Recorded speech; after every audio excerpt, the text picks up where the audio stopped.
Hola, ¿y qué tal? Hoy tenemos una misión verdaderamente especial en esta nueva exploración exhaustiva. Así es, un tema fascinante. Vamos a decodificar un documento técnico que creo que le va a volar la cabeza a más de uno. Son extractos de The Complete Guide to Building Skills for Cloud. La guía completa para crear habilidades. Y es un texto denso, pero brillante. Totalmente. Y a ver, para quienes nos escuchan, imaginemos por un momento no tener que volver a explicarle jamás a una inteligencia artificial cuáles son las preferencias de trabajo, los flujos internos de la empresa o la jerga sector. Que es el gran dolor de cabeza hoy en día. Exacto. Pensemos en lo agotador que es arrancar desde cero cada mañana en una nueva ventana de chats. Es ineficiente a más no poder. Pues el objetivo de hoy es descubrir cómo pasar de usar la IA como un simple chat donde tipeamos indicaciones básicas a convertirla en un motor implacable de flujos de trabajo consistentes. Consistentes y confiables, que es la palabra clave. Tal cual. El lema que atraviesa todo este documento es una promesa muy poderosa. Enséñale una vez y benefíciate siempre. Me encanta esa frase. Y para desglosar exactamente qué es una habilidad o skill en inglés y por qué representa un cambio de paradigma tan monumental, me acompaña la voz experta ideal. Estoy súper lista para analizar este texto a fondo. Y yo estoy listo y muy contento de estar aquí. Me parece que el salto conceptual que plantea este documento es enorme y muy necesario. Pasamos de interactuar con la inteligencia artificial mediante ensayo y error a dotarla de un conocimiento estructurado. Estructurado y repetible. Exactamente. Ya no se trata de tener suerte con un buen prompt un día, sino de estandarizar la excelencia para que ocurra siempre. Bien, vamos a desempacar esto. En su nivel más básico, el texto deja muy claro que una habilidad no es una especie de magia incomprensible. Ni un código inalcanzable. Sorprendentemente, es una simple carpeta en la computadora. Así de sencillo. Una carpeta. Pero, a ver, supongo que uno no puede crear una carpeta llamada Mis cosas de trabajo y esperar que el sistema le entienda por arte de magia. No, ni por asomo. El sistema le ignoraría por completo. Claro, necesita estructura. Hay una razón técnica profunda para esa rigidez. La inteligencia artificial necesita una estructura predecible para no confundirse. Por eso las reglas de nomenclatura que menciona la fuente son estrictas. Muy estrictas. La carpeta principal de la habilidad debe usar obligatoriamente el formato kebab case. Kebab case. Para quienes no venimos del mundo de la programación, ¿qué significa exactamente ese término? Significa escribir todo en minúsculas y separar las palabras únicamente con guiones medios. Por ejemplo, Notion-project-setup. Nada de espacios. Nada de espacios, nada de guiones bajos, ninguna letra mayúscula. ¿Entendido? Y dentro de esa carpeta principal, el archivo central tiene que llamarse exactamente skill.md. Con la palabra skill toda en mayúsculas. Toda en mayúsculas y la extensión Markdown. Una sola variación, como ponerlo en minúsculas, y el sistema simplemente no lo va a leer. Y además la guía lanza una advertencia en rojo muy curiosa. Prohíbe terminantemente incluir un archivo readme.md dentro de la carpeta. Lo cual va en contra de todo lo que cualquier desarrollador está acostumbrado a hacer. Total, el archivo readme es como el manual básico de cualquier proyecto de software. Precisamente. En el desarrollo tradicional, el README es el instinto natural, pero aquí toda la documentación fundamental debe ir dentro de ese único archivo skill.md. O en subcarpetas opcionales si es muy extensa. Exacto. Lo que nos lleva a cómo la inteligencia artificial procesa esta información sin saturarse. Ese es un punto clave.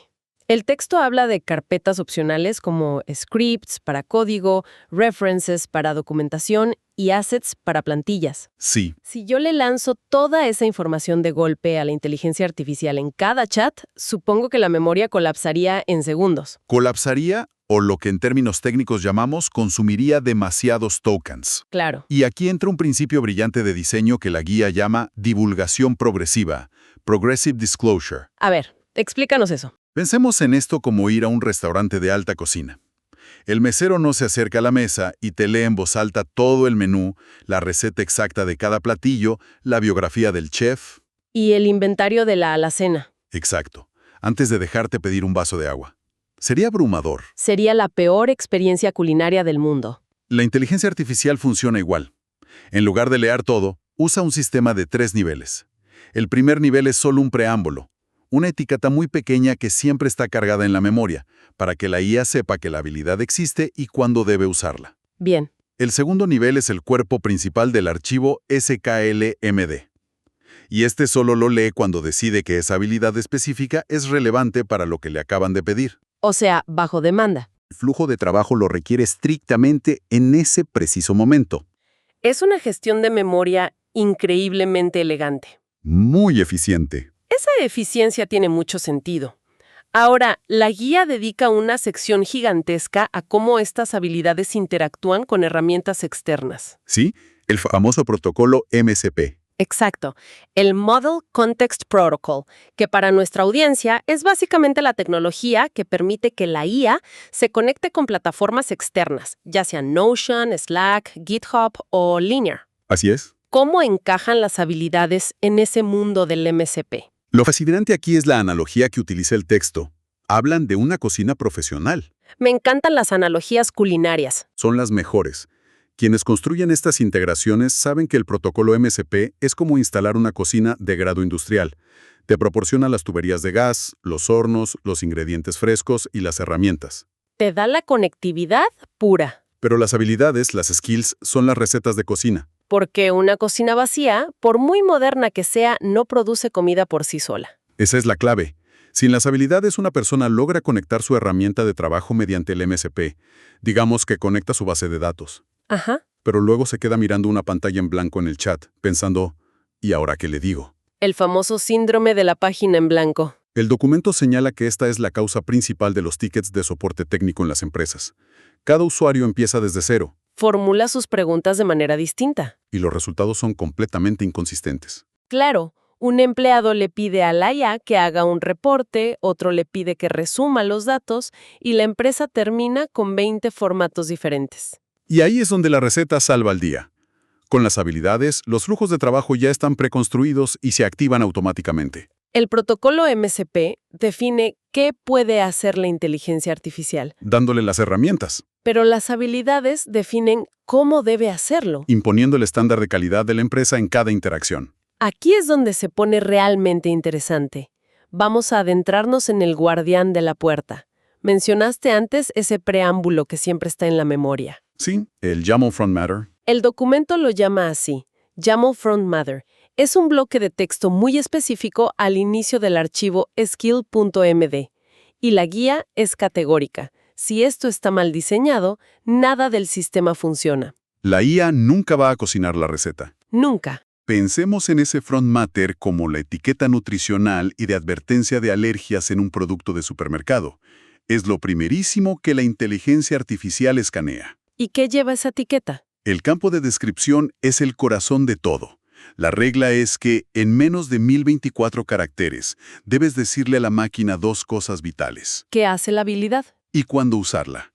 A esto último se le llama frases desencadenantes o triggers. El documento da unos ejemplos de contraste que me parecieron muy reveladores sobre cómo no debemos hablarle a la máquina. Son el ejemplo perfecto de por qué fallan estas automatizaciones. Un mal ejemplo de descripción sería escribir ayuda con proyectos. Uf, demasiado general. Si ponemos eso, la IA se va a confundir constantemente.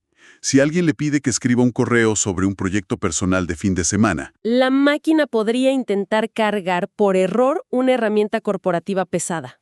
solo porque leyó la palabra proyecto, es demasiado vago. Necesita fronteras mucho más claras. Un buen ejemplo, como dicta la guía, sería algo así.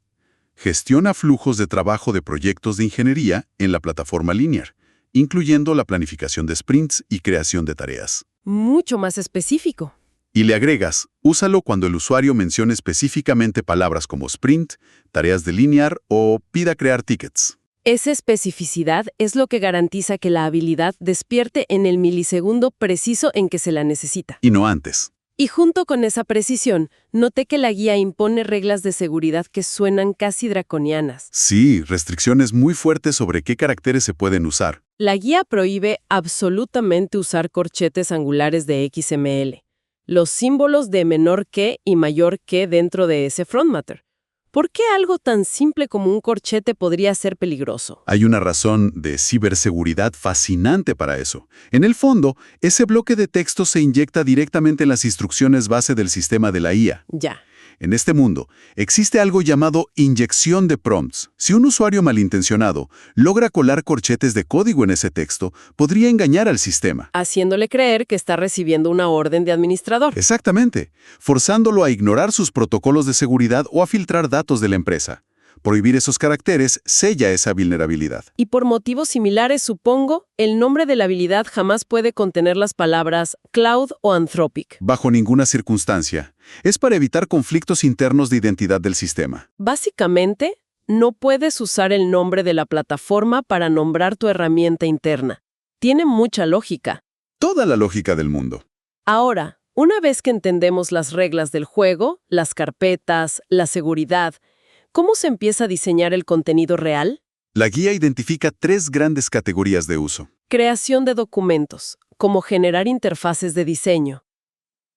Automatización de flujos de trabajo paso a paso. Y finalmente, la mejora del uso de herramientas MCP. Si conectamos esto con el panorama general, el texto nos ofrece otra analogía brillante. Imagina que entramos a una ferretería gigante estilo Home Depot. Ok, me ubico. Al diseñar una habilidad, hay 2 filosofías. El primer enfoque es el centrado en el problema. Es como entrar a la ferretería y decirle al experto, necesito arreglar el gabinete de mi cocina que se está cayendo. No tienes idea de qué herramientas necesitas, solo sabes cuál es tu dolor. Tal cual. Planteas el problema, y la habilidad opera como el experto de la tienda. Toma el control, selecciona los tornillos, saca el taladro, el nivelador y hace el trabajo pesado. O sea, en términos digitales, el usuario solo describe el resultado deseado. Y la habilidad orquesta múltiples llamadas a diferentes plataformas en segundo plano sin molestar al usuario. Ese es el primer enfoque. ¿Y el segundo? Es el centrado en la herramienta. Es como cuando tú ya fuiste a comprar un taladro muy específico y le preguntas al experto cuáles son las mejores técnicas para usar esta broca sobre concreto.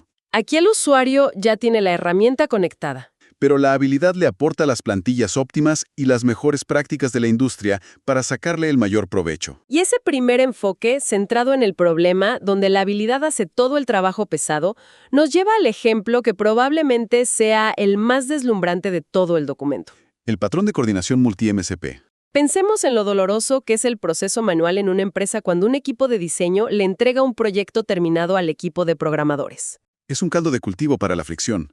Tienes que descargar archivos, Crear carpetas en la nube, ajustar permisos. abrir tickets, copiar y pegar decenas de enlaces. Es un trabajo que consume horas. Y donde siempre se olvida algo. Pero la guía detalla cómo una sola habilidad bien diseñada elimina todo ese roce. Funciona en 4 fases orquestadas sin intervención humana.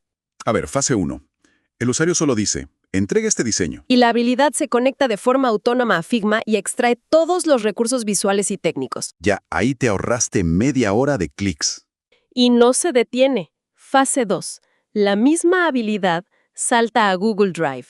Crea una jerarquía de carpetas, guarda los recursos y genera los enlaces con los permisos correctos. Fase 3. Entra al gestor de proyectos, digamos linear. Crea las tareas para los desarrolladores y les adjunta los enlaces de Drive. Todo esto mientras el usuario original probablemente fue a servirse un café. Es que es alucinante. Y para cerrar con broche de oro, la fase 4. La habilidad se conecta a Slack, busca el canal de ingeniería y publica un resumen ejecutivo notificando que la entrega está lista. Con todos los enlaces centralizados. Lo que antes tomaba una tarde entera de trabajo administrativo, ahora ocurre en un par de minutos. De ejecución silenciosa.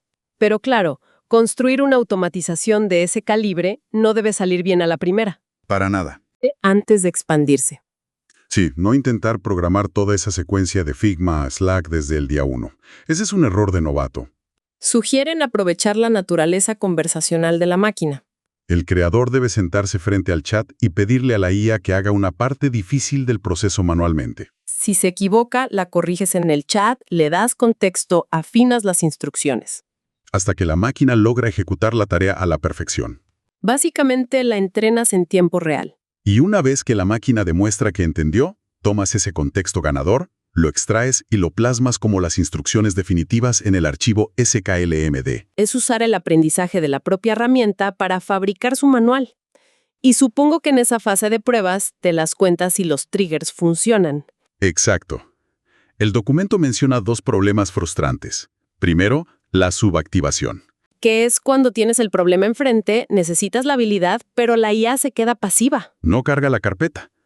Cuando ocurre eso, la solución es volver al front matter y enriquecerlo con la jerga específica del equipo. Si el equipo no dice reporte de errores, sino bug bash, esa frase tiene que estar ahí. Y el problema opuesto es la sobreactivación. Estás en una lluvia de ideas sencilla y de repente la habilidad pesada se carga y ralentiza todo. Para calmar eso, el texto introduce los activadores negativos. Marcarle la cancha. Ponerle límites explícitos.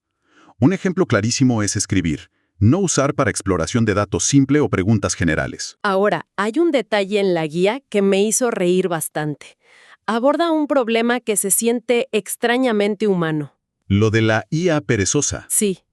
Haces todo bien, la habilidad se carga, los permisos están listos, pero la IA actúa de forma perezosa. Se salta pasos, da respuestas cortas. Como si estuvieras lidiando con un pasante exhausto un viernes por la tarde. Es increíble. Es un fenómeno documentado de los grandes modelos de lenguaje. Sí. Y la solución de la guía es agregar palabras de ánimo explícito. Dentro de las notas de rendimiento del archivo. ¿Es un truco de psicología conductual? Sí. Escribir directivas como: tómate tu tiempo para hacer esto minuciosamente. La calidad es más importante que la velocidad. No te saltes pasos.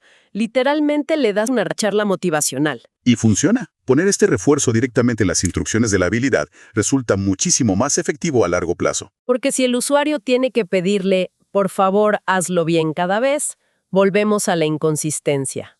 Al incrustarlo en la estructura, la meticulosidad se convierte en su comportamiento por defecto.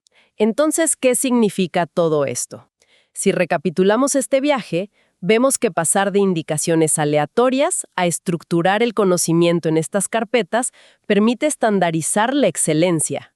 Y la verdadera magia ocurre en la distribución. Según la DIA, compartir esta excelencia empaquetada es tan fácil como comprimir la carpeta en un archivo .zip. O desplegarla en los sistemas de una empresa. De la noche a la mañana, cientos de personas tienen acceso instantáneo a flujos de trabajo perfectos. La curva de aprendizaje se reduce a casi cero. Y eso nos lleva a un punto final. Una pregunta muy provocativa para nuestro futuro profesional. A ver. El documento menciona que estas habilidades se están perfilando como un estándar abierto, portátil a través de diferentes plataformas de IA. Ok, no están atadas a un solo sistema. Exacto. Pensemos en las implicaciones. La experiencia humana destilada a lo largo de décadas de carrera, flujos de trabajo altamente técnicos que antes tomaban años dominar. Ahora pueden empaquetarse en carpetas transferibles. Entre cualquier sistema del mundo. Si esto se vuelve la norma, ¿qué pasará con el valor del conocimiento exclusivo? Es una gran reflexión. Llegará el punto en que dejaremos de valorar a quienes saben hacer el trabajo pesado en una empresa para empezar a recompensar únicamente a quienes saben cómo empaquetar ese conocimiento en una habilidad automatizada perfecta. ¡Wow! Es un cambio total sobre cómo va a evolucionar la definición misma de ser un experto. Y definitivamente es una idea fascinante para que quienes nos escuchan sigan dándole vueltas por su cuenta. Sin duda. Mucho en qué pensar. Muchísimas gracias por acompañarnos en este desglose. Hasta la próxima exploración.